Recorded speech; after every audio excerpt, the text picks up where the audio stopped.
Okay, guys. Um, I can do the same thing. Okay, sometimes I'll end up in this position here, grabbing here, and I go for knee cut. Sometimes I will be able to use my chest to open up his guard. Okay, but a lot of times, especially flexible strong guys, they use the lower knee shield. If that happens, I still do the same thing. But the only thing that I do different here, it's my knee. The first technique, I put my knee to the mat here, right, against his rib. If he has the lower knee shield, I will bring my knee down behind his rib. Now I will enter a precise mesh position. Because you see, I use the top leg to block the bottom leg. And he only gonna move if I allowed him to bring the bottom leg, right? The top leg he's gonna use to create his distance and to take my pressure off his hips. The bottom leg he's gonna use to move, right? For example, to do a hip skate, he has to use the bottom leg. Sit up guards, the bottom leg. Everything you're gonna have to use the bottom leg. On bar, you're gonna have to use the bottom leg to escape his hips and then throw the leg over the head, right? That's why my goal is always control the bottom leg. Even though I'm here, by the time that I point into the mat, I'm blocking the bottom leg, not the top leg. The top leg, I use my chest to open the space, okay? And I'm not fighting against his strengths. That's a really important thing, because a lot of times I see people passing their guard, and a lot of people, they want to fight against the person's arm. But I have to choose one thing only in the technique. I cannot use the pressure against the hips and then fight against his hands at the same time, because I will lose the control of the hips, right? I always focus on the kneecap and the hips control. Push me hard. You see, I'm angling myself to the other side. Then I can pass my guard. I can pass his guard. Sorry. Let's say if I'm here on the side control and he has the top leg and the knee shield here. I see a lot of times people want to pass like this. It's not wrong to do that. But if you're a smart person and strong person as well, he can push me and bring the bottom leg inside. Now I'll have to fight for the position again. Okay? If he has the top leg here, I still force myself against the bottom leg, pushing. And I go, you see, now I switch my knee. Now you got to bring the bottom leg inside, try, then block it. And then I adjust my position, turn to the other side.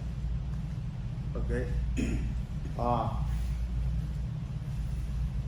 And the other thing is, I can do the same technique if my opponent has the dela riva hook or the foot on the hip. Okay? The dela riva hook, I have to do one thing a little bit different. My hand needs to go inside his leg. Because now I can use the elbow to control inside of his knee, not on his shin, on the knee here. Okay? If he has the foot on my head, my arm goes on the outside. And by the time that I'm doing this, what I want to do is I want to pull, push. Now I use my hips. I angle myself to take his foot off my hips, not forward. It's this way. Because his foot are here. Try push me. I do this. Because I know that the defense for my opponent is to use the foot on the hip to push me and take my pressure off. Then he can bring the bottom leg all the way inside. Because I'm trapping his leg like this. He has to do this. Try pushing. You see? Now I can take his foot off my hip. As I have the hand here, now it's going to be difficult for him to work on the knee shield. And then we start passing the guard. Okay? You guys understand this position? Sorry. Any question? Professor, what if the dela riva, they grab the inside and grab? They grab the inside. Let's say they grab the inside here. You're talking about the dela riva hook or the foot on the head? The dela riva. Dela riva. First thing first is the hand here. Now what I do is, you see how, that's why I don't use my hand against the low part of his leg. Okay. Because if I'm doing this, his hand is still, he can still be able to move.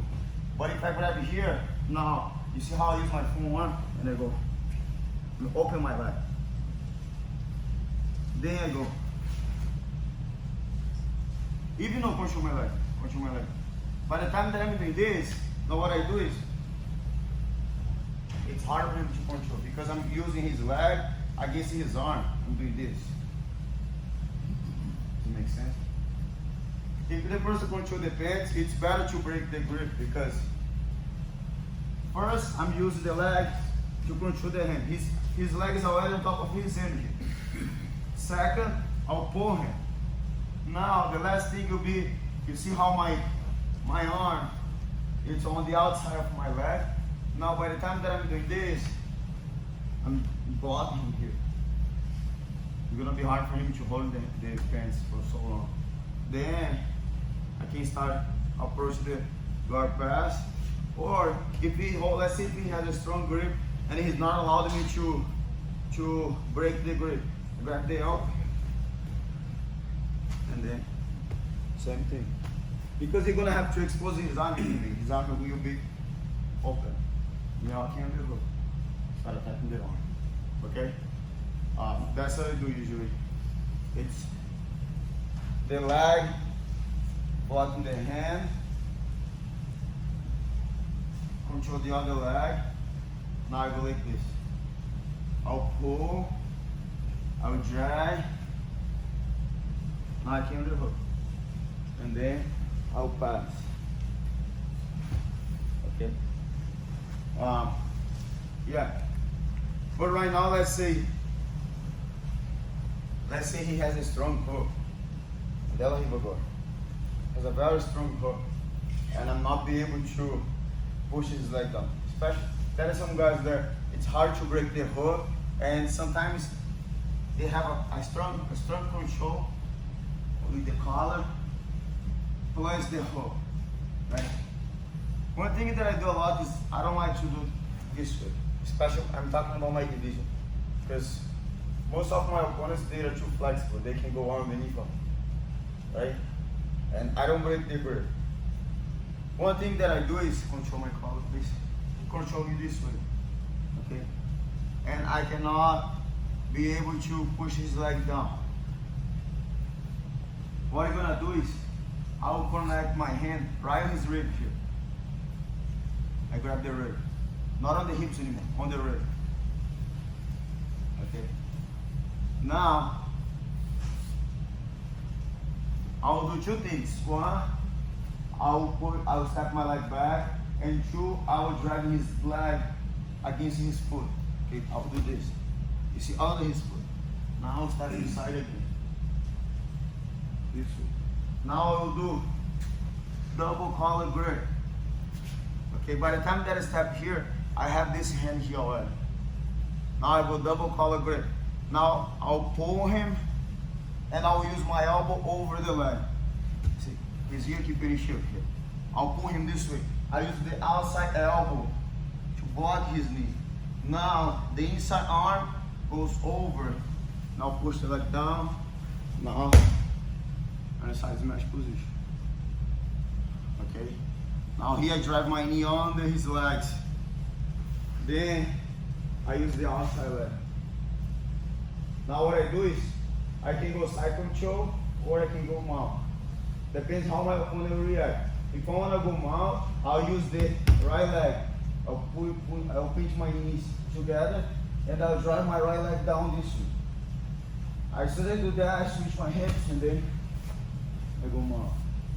Okay? If I want to go side control, the right hand, the hand that is under, because on this case here, you're gonna have, this is the top side arm. This is the bottom side. The top side I'll pull, the bottom side I'll punch my hand down. Like this. Because I'm twisting his body.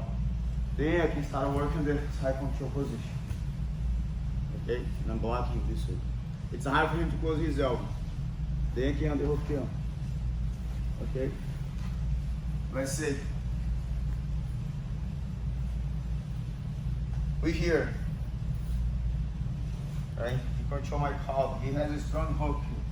I grab the rib. Why? Because the reason that I grab his rib is for two things. First, I will control his upper body. And second, I will take the pressure off his knee. Try to move your leg. You see? And then I'll step. collar grip.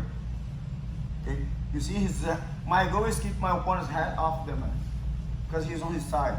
I'll take the advantage that he's on his side and I'll hold it this way. And I still twist my hand. My elbow is still outside his leg here. Now I grab the other collar.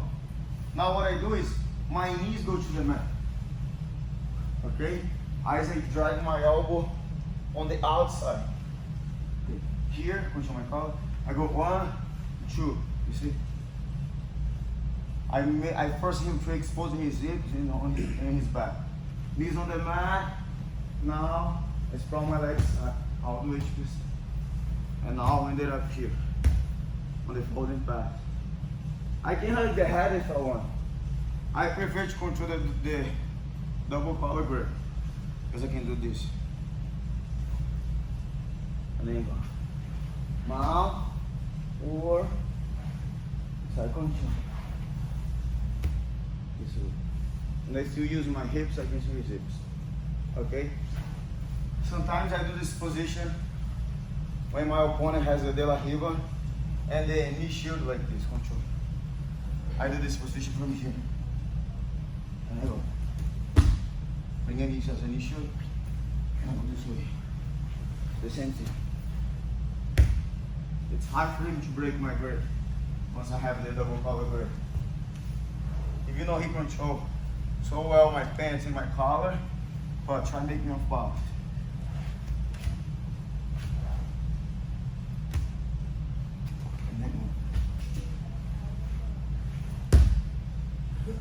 And then you start approach the guard pass. Okay? But in this case, you're gonna do, I want you guys to understand with the grips. Red,